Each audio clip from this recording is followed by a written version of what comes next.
As far as conversations, I mean, I would say even when we were 11 and 12, my dad was starting to sit us down. We would all sit down and have these family meetings, and he would just start to explain certain concepts like, saving for college. I remember a man came to the house a few times, and later I realized that it was the agent that they were starting a mutual fund with. So my dad started explaining things like mutual funds and IRA, Roth IRA when I was probably like 15.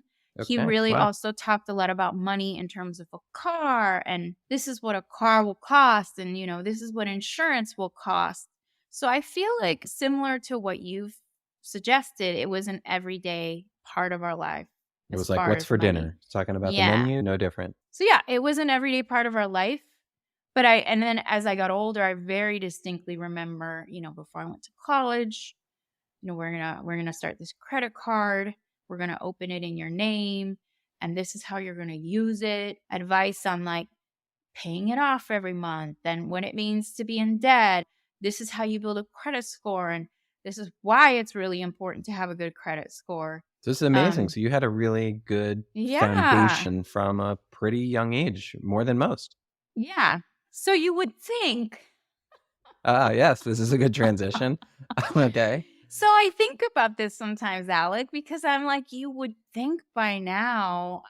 I just feel like sometimes the lessons my parents gave, they were helpful, and I feel like I'm much further along than other people, and maybe this is something all parents feel, but sometimes I do wonder, hey, maybe I should have like adhered better to their advice.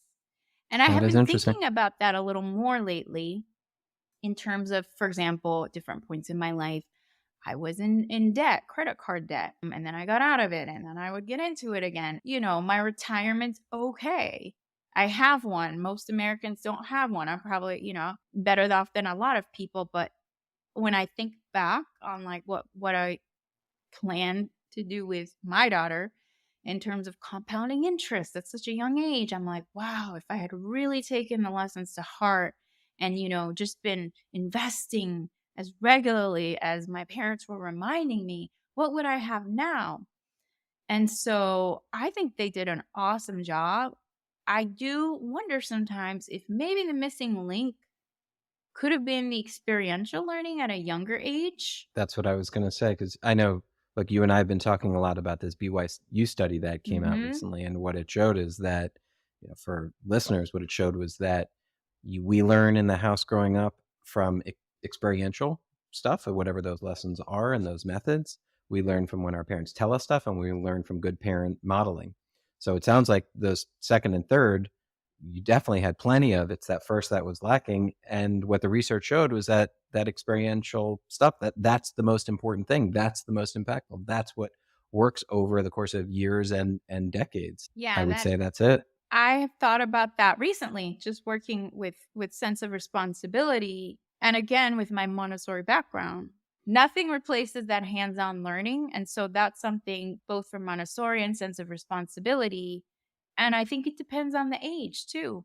It's different when you start with an 8-year-old than when you start at 21 and you're really on your own and doing. The stakes are high, the consequences are real in a way they're not when they're 8, you Yes, know? little kids, little mistakes, big kids, big mistakes. Yep. Yeah. And I won't say that anything I did was, catastrophic. It was just little habits over time. And again, building habits, like you always say when you're young, it's just more impactful. Yep. But it is also interesting, like you said, you found yourself in a little bit of credit card debt. So you worked through that. That was an experience you had, and you said, "Okay, well, I'm not going to do that again." That's like touching the stove when you're a kid. You realize, "Okay, that burns. I'm not doing that anymore." So that worked, right? No, I did it again. Oh, But, it's did it because work the second time? life happens, I guess. And I guess when I'm thinking about, again, as I get even more financial awareness working with you, I just feel like I'm bringing a mindfulness to this area of my life that I just didn't have before. It's just, also a lot easier to be less mindful about money when you're 25 than when you're, Yes. in your 40s, and retirement looms larger. And also, like, the potential setbacks can be larger. I'm really proud of myself because I don't get too down on myself because I feel like I'm just, like we always say, hashtag learning. And I do have that Exactly. mindfulness now of keep cash, right? The reason it happened the second time is because I didn't have enough cash reserves and I had to go Mm-hmm. back into the debt. And I thought I was doing a good thing by paying off the debt and putting all my cash there. But then when I had an unexpected situation, I had to go into the debt again. So I learned a really important lesson. Mm, But imagine, if I had learned experientially when I right. was 8. As a kid, right.